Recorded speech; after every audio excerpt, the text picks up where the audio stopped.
Isang araw na saksihan ang matinding labanan ng mga koponan sa isinagawang liga ng konsehal na si Kiko Rusya dito sa Barangay Bambang. 6 na grupo ang nagpakitang gilas sa paluan at hampasan ng bola sa One-Day Volleyball League ngayong araw. Nilahukan ng edad 14 pataas mula sa sektor ng LGBTQIA+. Ang aktibidad ay isinagawa bilang pakikiisa sa selebrasyon ng Pride Month. Ginaganap po namin ang One-Day League ng LGBT ng Barangay Bambang upang suporta. At syempre, alam naman natin ngayon June ay Pride Month.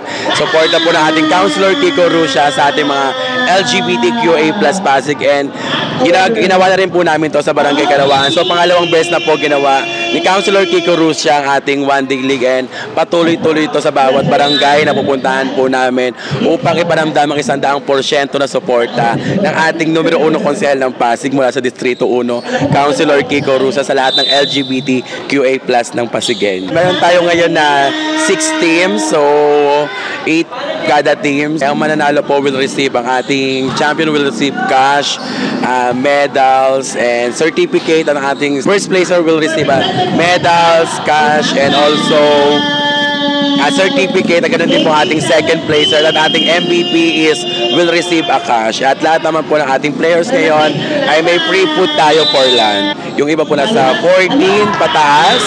So yung pinakamatanda po natin is nasa 28 or 29. Mula po sa opisina ni Councilor Kiko Rusya, ginagawa po namin to upang mas ma-encourage namin ang bawat LGBTQA+ na magkaisa at magsama-sama at ilabas nila ang kanilang mga kakayahan sa sports katulad ng volleyball. At alaman naman natin ngayon ang LGBTQA+ ay talaga naman talentado. Sa ating mga naka-line up na events sa LGBTQA+, ayan, nakapag-cooperate na rin po kami sa ating Pasig Treatment Hub. Magkakaroon tayo ng HIV awareness, HIV seminar para sa ating mga LGBTQA+ para malaman natin kung ano ba ang purpose ng bakit nagkakaroon tayo ng test, at alam naman natin lumalala ang sakit at lumalaganap ang virus.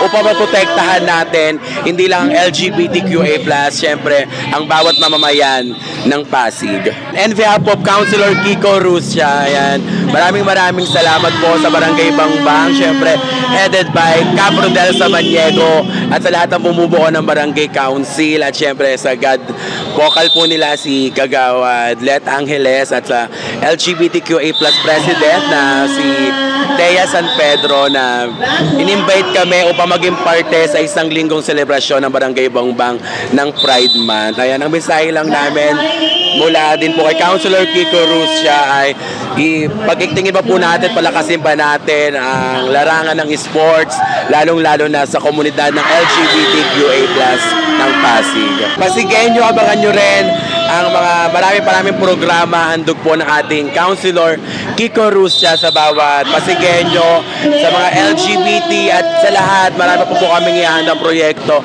papakinabangan po at sisiguraduhin po namin lahat ng Pasigenyo ay makikinabang mula kay Councilor Kiko Rusya. Nagpasalamat ang mga kalahok sa programa ng konsehal.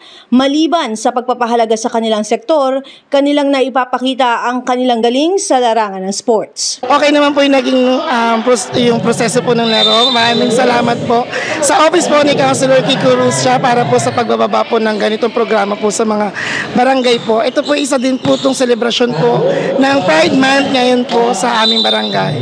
At bukas po may iba po kaming event na Miss Gay at sa mga susunod pa po naman. Isa po akong player din po ng volleyball. Naglalaro po ako ng volleyball since 2017. Kaya naman po ako sumali para po ma-enhance pa po namin yung mga skills po ng mga kabataan po ng Barangay Bambang.